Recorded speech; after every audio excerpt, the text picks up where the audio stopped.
On souhaite à présent obtenir les couples de numéros d'étudiants qui portent le même nom de famille.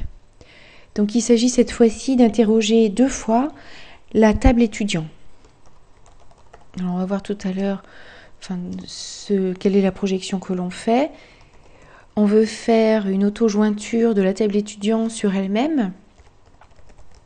Et donc comme on appelle 2 fois la table étudiant, pour les distinguer l'une de l'autre, on va leur donner un alias.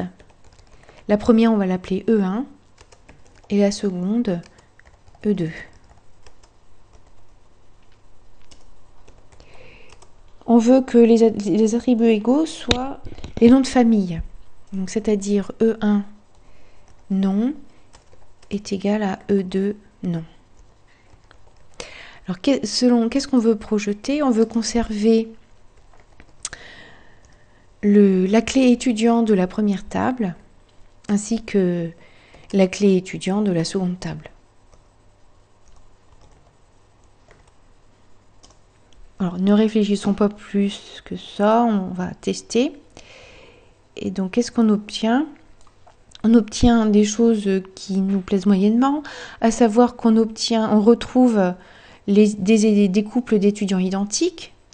Et puis ensuite, on retrouve aussi des couples E5, E1 et E1, E5, ce qui ne nous intéresse pas non plus. Donc, on va éliminer tous ces doublons en opérant une sélection à suivre.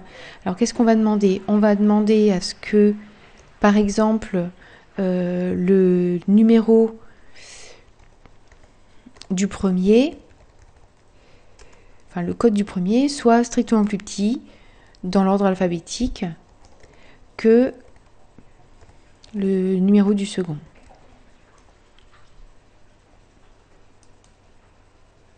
Et on retrouve juste simplement le couple constitué des 2 Katia Barré qui portent le même nom de famille. Il se trouve qu'elles ont le même prénom. Et voici